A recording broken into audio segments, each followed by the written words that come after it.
Haplogrup G, DNA berhaplogrup G. Yang di Indonesia itu ada pada diri para Habib yang ngaku keturunan Nabi. Dan di Israel itu ada Yahudi yang ngaku keturunan yang Israel beneran, yang ternyata itu palsu.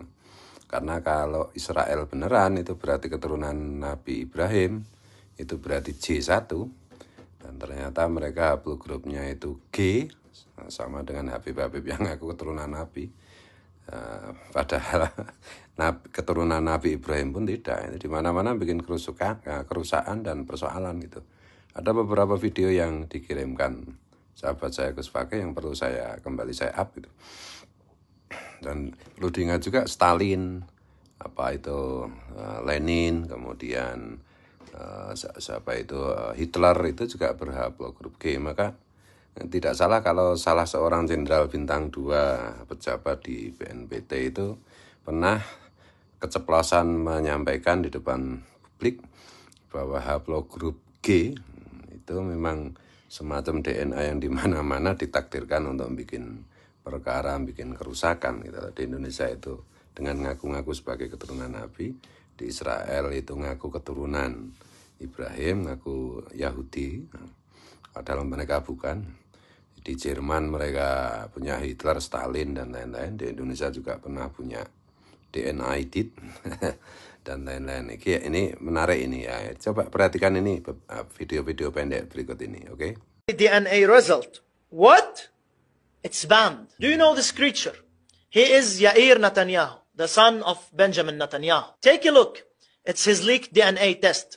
Holds the number RM198. A little research, and his origins are 36% Polish, 34 Russian, 26 German, 4 from other European countries. It's clear now why DNA is banned in the Israeli occupation. Because there is no Israel.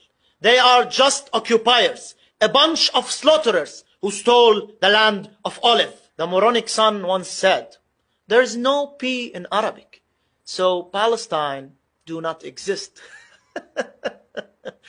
There is no J in Hebrew, so Jerusalem can't be your capital. You are just a stupid creature. Friends, make it clear. Keep posting. Share the truth.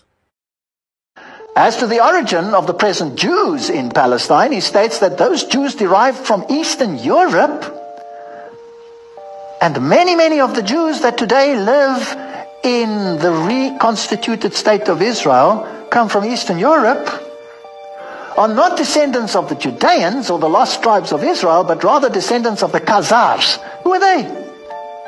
They were a nation most people do not even know of. He writes, the so-called self-styled Jews in Eastern Europe in modern history cannot legitimately point to a single ancient ancestor who ever set even a foot on the soil of Palestine in the era of Bible history. Research also revealed that the so-called or self-styled Jews in Eastern Europe were never Semites, are not Semites now, nor can they ever be regarded as Semites at any future time by any stretch of the imagination. What secret, mysterious power has been able for countless generations to keep the origin and the history of the Khazars and the Khazar kingdom out of the history textbooks? Did you ever learn about it at school? I never learned about it. And out of classroom courses in history throughout the world, the origin and the history of Khazars and the Khazar kingdom are certainly incontestable historical facts. You have to do some cross-checking. Even the Jewish Encyclopedia is quite explicit about it. Many times in Israel, one of the things that a high-ranking officer in the Jewish agency asked us after we shared with him our story in the Jewish agency, he says, "Are there others like you?"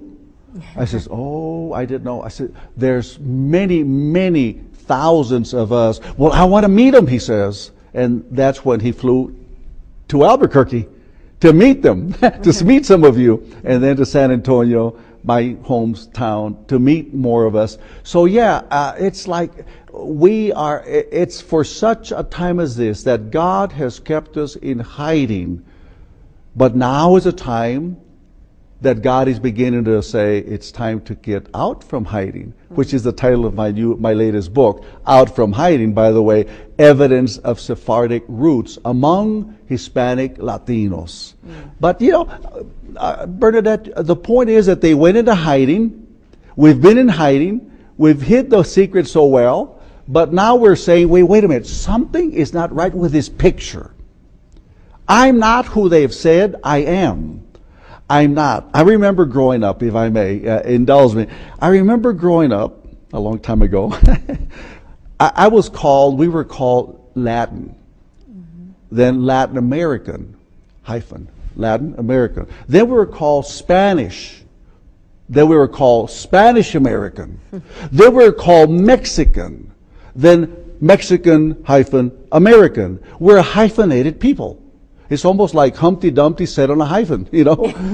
And so then Hispanic, Hispano, Latino, Chicano, Mojado, Mestizo, you name it, you got it. Poquito de todo. And every one of those labels is a different worldview, has a different set of lenses as to how we see us and others, you know. But now we're coming to the reality, wait a minute, who was Colon?